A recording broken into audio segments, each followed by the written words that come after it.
For all the subscribers, thank you and welcome back.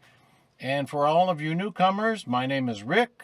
My company's name is A.R.T. and this is A.R.T.'s Real Repairs for Real Customers. For 40 years, I have been helping to develop new ideas for the industry, and I have been sharing those new ideas with fellow technicians in order to help the industry overall. And as a member of the public, you can now look in and you can see what to expect from today's modern repair technician. I wanted to do a video on vehicle interior graphics. There's been a big need for that in recent years as the graphics get worn off, and the economics says to replace the graphics rather than replace the entire unit. And fortunately, we've had a man like Nathan who's developed a nice line of graphics for us. But you might ask, how informative can a video be if it's peel and stick a graphic? And that's my question exactly. But what if we had a vehicle that enabled us to discuss all the various tips and tricks that you would need in any graphics repair scenario? That's what we have today. It's a BMW. It's waiting for us. Let's get to work.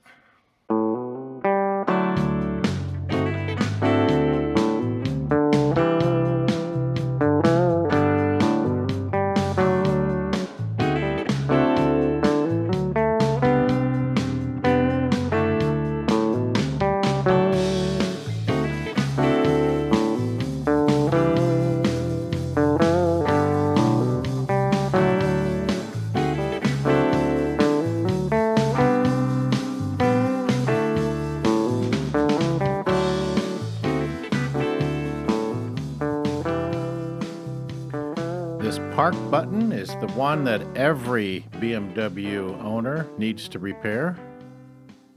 And we're going to get to it in a minute. I had to remove this plastic metallic trim in order to repair it properly. So when I reassemble it, you'll get to see how everything fits together. That way, you'll know how to take it apart next time. I did remove the joystick controller in order to fix the trim, but that's not something you would have to do normally, so we're going to also repair the graphics on the controller in the car like you would normally. The damage on the trim bezel was forward of the shifter, so I really couldn't get to it without removing. So see that video number 128 for how to refinish these high metallic plastic trim panels.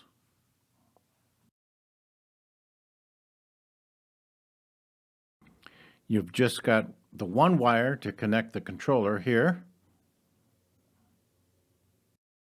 Then I have to work the shift boot up through the trim bezel.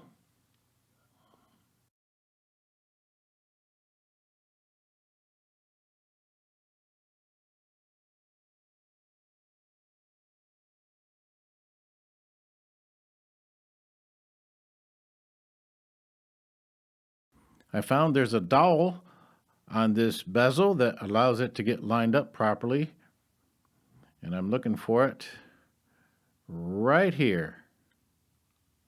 And then everything else falls into place. Everything else snaps into place nicely. So that's a very easy removal and reassembly. It's always helpful to network with technicians because then you learn when things come apart. And such was true with these GM buttons that were famous for many years. They're not in the marketplace anymore, but they come out easily for repair. The park button here is just as easily accessible if you'll take a pick and remove this metallic trim on the shifter. When you get it in just the right place, it snaps right off.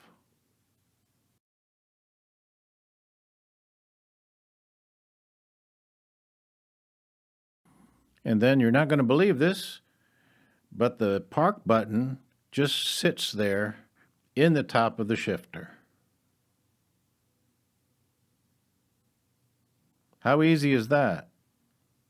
Meaning that there is the option just to replace the button itself. If you have the graphics for this, though, you'll find that replacing the graphics in place might be just as economically feasible for you. That's what we're going to do here in this demonstration. But nonetheless, it's good to know that it's so easily accessible. I know I appreciate it when other techs show me how something comes apart. They might have more familiarity with a certain automobile than I. Of course, here we have to be careful of the silver trim so that we don't scratch it up. But I'm using 220 sandpaper here, and this button just to feather this black coating. It's very important not to have a sharp edge of the original black coating. It needs to be feathered down. 220 does a good job. And 220 grit also scuffs up the button so that we get really good adhesion on our new graphic. And of course, there is the third option of removing the button and sanding it off of the shifter. If we didn't feather that black coating, what would it look like? Well, we've got some examples. This is a beautiful job where the person was too lazy to sand the original button, too cheap to buy one of a reasonable quality, and perhaps greedy enough to charge for a quality job. In this example, the red plus looks like a crater on the moon. We'll call this the loony button. This button illustrates that given equal opportunity, not all people use that opportunity equally. It's amazing to me how many people are not inclined to spend even the tiniest bit of energy to do a respectable job. Come on, it's the easiest job in the world. These buttons can be rubbed up against 220 sandpaper, and that provides the basis for a nice, even application of the graphic. So on some buttons, we'll remove the entire coating, and some buttons we can just feather the existing coating. It just depends on each one. Here on this Start-Stop button, we can also find good success with our 220 sandpaper and just feathering that existing black coating. Whereas I find on the joystick controller, scraping all of that existing coating off the button is the best way to go. With just one caveat. When we scrape all the black off all the way to the very edge, there is a chance that some of the white base might show just beyond the edge of the graphic. So in short time, you will learn which graphics fit that category as well. In this application, I'm going to install the graphic right on top of this button and let you see the little bit of white border that I'm talking about. And then we'll discuss how I deal with that. After sanding, I use one of these alcohol prep pads. It's pretty handy. And this way I don't have any liquid alcohol in the same case as my graphics. And now you're probably getting the sense that we're going to have very good adhesion with our new graphics.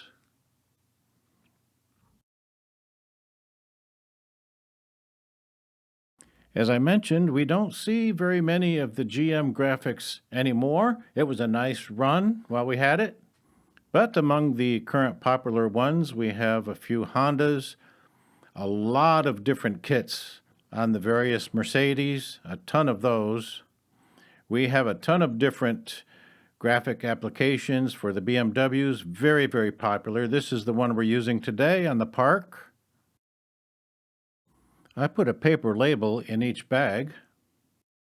That way, if the graphic is used up and thrown away, at least I know what to reorder. Of course, I'm sure everyone has their own way of organizing these. On the flip side of each graphic, I put my cost to help me figure what I'm going to charge for each individual one. So we don't have all the buttons for the entire car in one set. This is for the park on the shifter. Then the start-stop button is a separate kit. And all of the buttons that fit on the controller joystick are all in one kit. Now I'm going to transfer these with a transfer tape that is also provided. And just one word about that. This is a very light adhesive transfer tape. Now when I had the sign shop, I had various grades of adhesion on transfer tape. Some even had grids to help line up lines of text. But here with these small buttons, because they have such a small footprint, you could say, we need the lightest adhesion of transfer tape possible so that it will release easily. That means that sometimes you have to help the graphic onto the transfer tape just a little bit. But even so, that's exactly what you want. The reason is here, when we line this up, the transfer tape helps us to line it up perfectly, by the way, and then we press down really hard. I want the adhesion of the graphic to the button to be stronger than the adhesion of the transfer tape to the graphic. That way, I can release it without any problems. We certainly wouldn't expect any problems on this bigger graphic because it's got a bigger grab surface than our park button.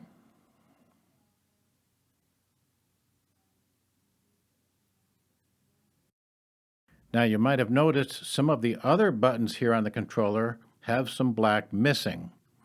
We can just sand those spots to feather them, and then we'll go ahead and prep those areas, and we'll touch them up with a brush. Of course, in each instance, you will make the judgment as to whether this needs a new graphic or whether it can just be touched up with a little bit of black paint. And I'm using right out of my stock the black plastic coater with a satin sheen.